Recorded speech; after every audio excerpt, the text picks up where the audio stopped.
across the stars to save the universe from the monster minds. Saturday morning in the 80s, it was muscle-bound heroes, sword-wielding cats, and magical plant-fighting warriors. Fast forward to now, and kids are tuning into emotional space gems, time-bending adventures, and a lot more feelings. So what changed? And how is this shaping the minds of generations?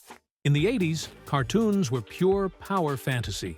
He-Man and the Masters of the Universe gave us a muscular prince saving Eternia with a magic sword. ThunderCats mixed aliens and samurai aesthetics with clear-cut good versus evil. Jayce and the Wheeled Warriors? He literally fought mutant plant machines with battle cars. No, seriously, let's be real. These shows were made to sell toys, but they also carried consistent messages: courage, loyalty, and the triumph of good. Emotions were simple. Heroes rarely cried. Problems were solved with strength, strategy, and often a good punch. Now, we've entered the era of emotional complexity. Shows like Steven Universe teach kids about trauma, empathy, and even consent. Adventure Time explores loss, identity, and the passing of time. And Miraculous Ladybug has characters dealing with anxiety, self-doubt, and relationships, all while saving Paris. Instead of just fighting bad guys, today's heroes often are the bad guys sometimes, or at least deeply flawed. The lines between good and evil blurred, and the emotional stakes way higher.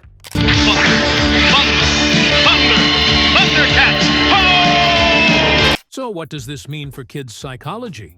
Studies suggest 80s cartoons reinforced rigid thinking. Good versus bad, win versus lose. They built a sense of justice, but didn't leave much room for nuance.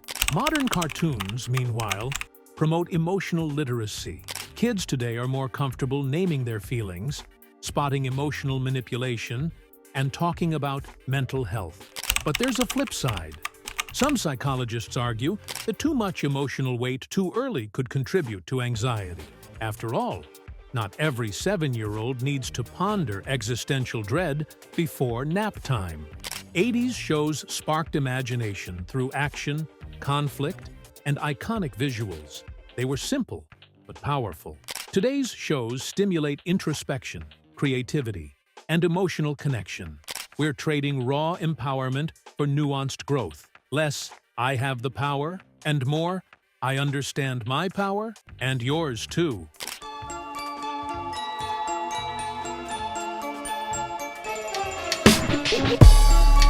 So, which era made better cartoons? Honestly, it's not a competition. Every generation gets the stories it needs.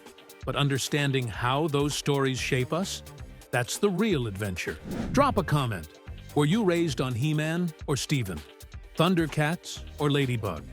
And how do you think your favorite shows shaped you? Let's talk.